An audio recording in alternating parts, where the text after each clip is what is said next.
Hey everybody, Miss Landry here, and today we're going to be talking about what is intelligence, and it's not an easy thing to define. So let's jump right in. So intelligence, according to your textbook, is the ability to solve problems, learn from experience, and use knowledge to adapt to novel situations. So if you look here at the top right here, this is your definition according to AP Psychology. And that kind of makes sense, right? Basically, you're going to learn and then you're going to use that knowledge that you've picked up, and you're basically then going to use that knowledge on something new. Now, I want you to think about it though, right? It has to be measurable. So, how would you come up with an operational definition? If you remember from the past unit on experimental design, we talked about the importance of an operational definition, something that can be repeated. And so, how would you define it in order to repeat it? In addition, how do you know when you see intelligence, right? Like, if I were to look at someone solving a problem, would I be able to say, "Oh, that was a really smart way to do that"? And finally, a question we're going to kind of take a look at is, how does culture actually influence our perception of intelligence? And do different cultures have different things when it comes to intelligence that they believe are more important than others? So that's the plan. So let's keep going. Oops, sorry. Now, we have a pretty dark history when it comes to measuring intelligence. And when I say dark, I mean really dark. Eugenics is actually something that was used um, basically to breed smarter humans. Or I should say, to not allow those with lower intelligences breed. So the first person we're going to talk about is Galton. So this guy Galton was actually Darwin's cousin, and they spoke a lot about natural selection. So this guy actually believed that you could use the ideas of natural selection and mate certain people based on intelligence in order to create a more intelligent species. He actually had this is a sign that was on the door of his eugenics. He actually called it the eugenics lab, where they would do a lot of studies on making sure that the human race was moved forward. As a matter of fact, he even used his own family to kind of put together who should have children with who. This is so dark. So here's his family. Here's Darwin's family. I'm not sure who Wedgwood is, but apparently they're related. So these three guys, I guess, were brothers. And if you look, or cousins maybe, scientific ability, Galton only gave himself the scientific ability, but he gave Wedgwood and Darwin brilliance.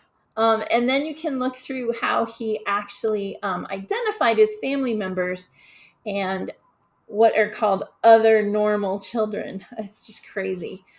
This is not how intelligence is used nowadays, hopefully. But let's keep going because there's still more darkness to go through. Alfred Binet was kind of he was like a shining light that wasn't dark in the history of intelligence testing. So Alfred Binet and his student Simone, they're French, came up with a way to look at the aptitudes of children based on age. So France passed a law stating that all children need to be in school. And this test was developed to help teachers know what students were going to need remedial help. Now, this picture that you see over here is one of the test questions. Now, this is, to me, even though Binet had a great idea, and his use of intelligence testing was perhaps less dark, I don't think that this test is a very good test of intelligence, because the question asks, pick the three faces that are pretty. Okay, that to me is not intelligence, but this is an example of what the intelligence tests were back in the day. So, moving on, that is Galton and Binet. Now, Binet's work kept going. So now we have Louis Terman. Now we're up into the 1920s. He continued with Binet's work, but he changed it a little bit. So he took Binet's test and then you came up with the idea of IQ, or intelligence quotient.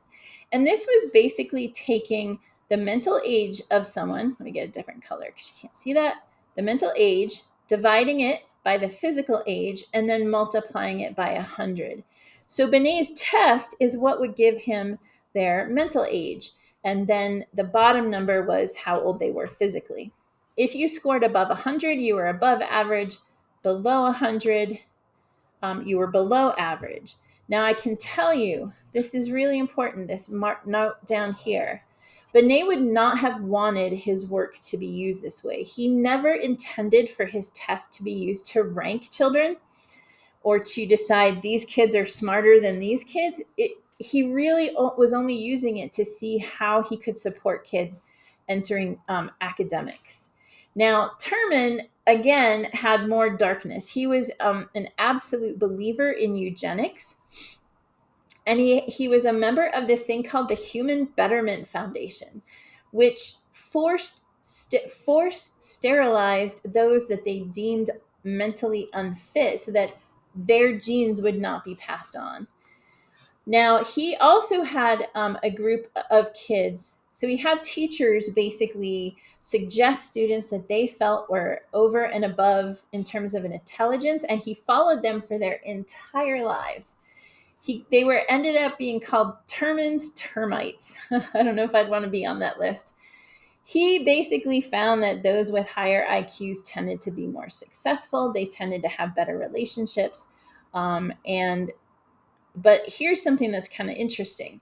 None of them went on to win Nobel Prizes, none of the termites. However, two people that he did not allow into his study because he didn't believe that they had a high enough IQ went on to win Nobel Prizes. So, take it with a grain of salt, I guess you could say. But Terman is one who believed in eugenics, believed that a person's IQ was genetic, and that it was probably one of the most important things about a person. So his IQ test became to be known as the Stanford-Binet IQ test because he worked at Stanford. Wechsler is the next guy, and we still use David Wechsler's work. So this was in the mid-1900s, and he wanted to use it as Binet did, as a way to help students find the support that they need.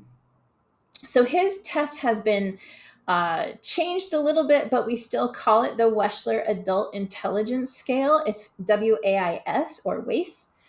Some of the questions you can see here, a lot of them have to do with finishing a logical puzzle. So here you can look at it this way, you can look at it this way, and you have to figure out what is the final square that would be here. Another example is this one down here. Here's a missing picture in this group of pictures. You have to decide which picture it would be. And then finally, this is for the WAIS 4, which is, I think this is from a while ago. I think we're up to WAIS 5 now. And you have to finish the picture. Now, as you can see, you basically need to add a wheel. It's missing a wheel. So we still use the WAIS. We also have adapted it for children, which is called the WISC, or the Wechsler Intelligence Scale for Children. So those are what are currently used today, along with some other things like Raven. Raven is one that we use, also very much a logic type puzzle like this one. Finally, the last thing I want to talk about is something called the Flynn effect, which I think is pretty cool. The Flynn effect is this idea that over the past many decades, the IQ of all humans has been increasing. Let me erase what's on here. So if you look at the picture on the right, okay, IQ for world regions. So here's America, and you can see that we're the red line. From the 1920s, the IQ has really shot up. Now this is the gain. So we have gained just over 30 points of IQ since 1920. And if you look, pretty much all regions in the world have actually increased. Believe it or not, there's only one that hasn't, and I believe it's Norway. Not sure why. So here you can see, if you look at 1932, the average IQ is about 100. Now in 1997, it's believed that the average IQ is about 120. So you can see that in just 40 years, we've increased about 20 points. And we're not exactly sure why that is the case. A lot of theorists have different ideas having to do with, our work is getting more difficult.